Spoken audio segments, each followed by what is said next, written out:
जय मां कामाख्या। आपका बहुत बहुत स्वागत है कामाख्या धाम में। सर्वप्रथम आपसे एक निवेदन करना चाहूंगा कि जो जातक सब्सक्राइबर हैं हमारे, तो उनका बहुत बहुत धन्यवाद। मां कामाख्या आपकी मनोकामनाएं पूर्ण करे।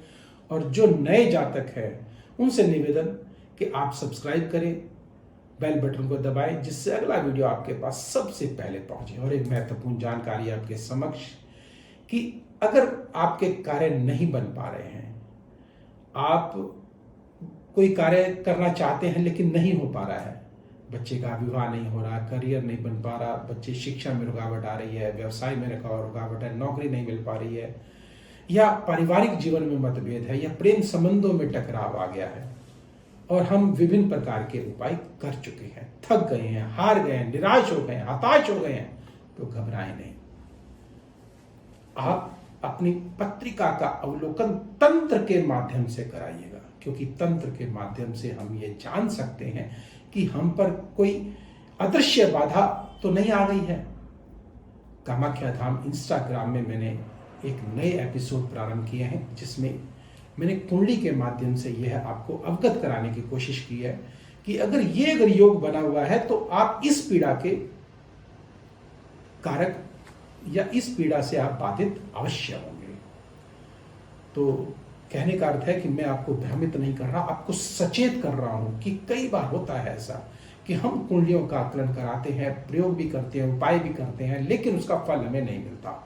तो निश्चित कोई गंभीर जो है वह दशा ऐसी चल रही होती है, ग्रहों की पीड़ा ऐसी होती है कि जो कि हमको अदृश्य शक्तियों से बांध देती है। वैसे भी ये सब अदृश्य ही है, ये किरणें अदृश्य हैं, हम नहीं देख पाते, हवा को हम नहीं देख पाते, सूरज की किरणों को हम नहीं देख पाते, लेकिन हम महसूस करते हैं। उसी प्रकार से यह अदृश्य किरणें भी हमको बाधित अवश्य करती हैं। तो आइए पहले जानते हैं कि मुख्य त्योहार कौन से हैं, और उन तिथियों को भी जानेंगे जिन तिथियों पे हमको कार्य नहीं करना चाहिए। यही तो इस ज्योतिष का अर्थ है कि हम ये जान लें कि हमको इस समय कार्य करना है, इस समय नहीं करना।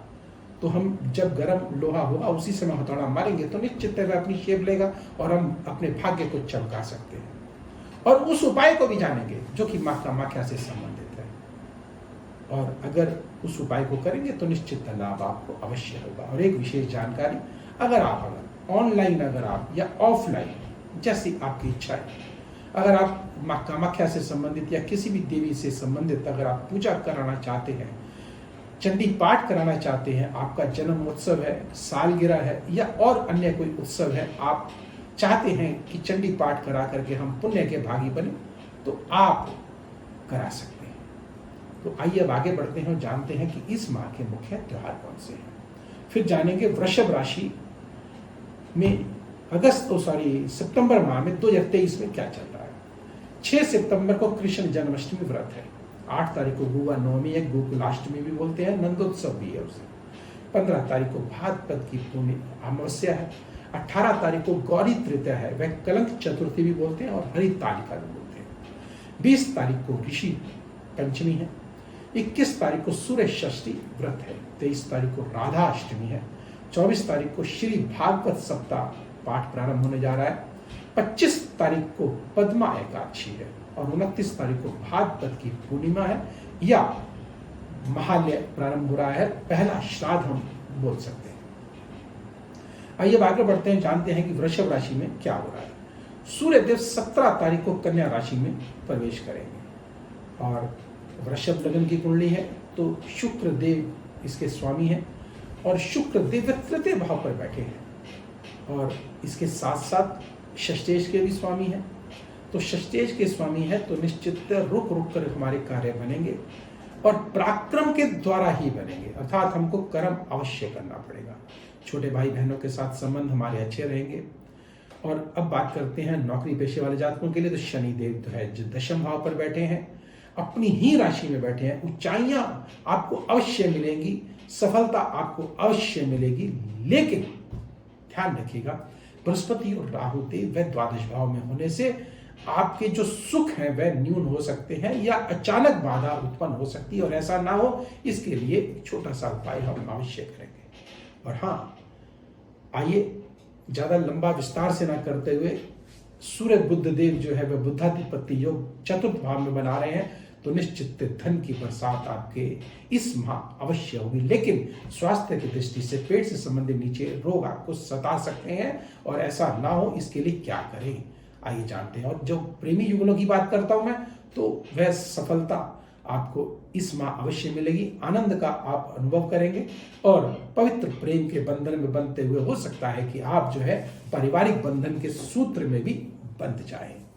तो आइए आगे बढ़ते हैं और जानते हैं कि मुख्य जो तिथियां हैं वह कौन सी हैं, जिन तिथियों पर उनको कार्य नहीं करना चाहिए। वह तिथियां हैं 12, 13, 14, 17, 18, 19, 22, 23 और 28 और 29 तारीख को। भूल कर भी इन तिथियों को ना करें कार्य। अगर करना भी पड़े तो ध्यान रखिएगा, थोड़ी सी हल्दी लीजिएगा और हल्दी को माथे पे जरूर लगाइएगा। और अगर आप कुत्तों को भोजन करा सकते हैं प्रतिदिन सुबह 4 और 6 बजे के बीच में, तो सर्वोत्तम है, फिर तो कहने ही क्या। और माँ कामाख्या के इस मंत्र के साथ अगर कामिया सिंदूर को माथे पे लगाएंगे, वो भी चमेली के तेल में, तो निश्चित है आप अपने भाग्य को चमका सकते हैं और जो अवरोध है वह निश्चित दूर होगा। स्वास्थ्य संबंधी भी आपके विकार अवश्य दूर होंगे, और जो जातक शेयर बाजार से जुड़े हैं उनके लिए निश्चित धन की बरसात अवश्य होगी। वह मंत्र है ओम कामाख्या वरदे देवी नील पर्वत वासिनी त्वं देवी जगत माता योनि मुद्रे नमोस्तुते। इस मंत्र की 5 माला जाप करके आप माथे पर चमेली के तेल में कामाया सिंदूर को लगाइएगा और फिर देखें जीवन में कैसे बदलाव होते हैं और कैसे चमत्कार आपको देखने को मिलता है। माँ कामाख्या की कृपा आप पर बनी रहे, आपकी मनोकामनाएं माँ कामाख्या पूर्ण करे। इसी के साथ बस आपको निवेदन करना चाहता हूँ कि लाइक करें, सब्सक्राइब करें और बेल बटन को अवश्य दबाएं, जिससे अगला वीडियो आपके पास सबसे पहले पहुंचे और आप लाभान्वित हो सकें। तो मुझे दीजिए आज्ञा।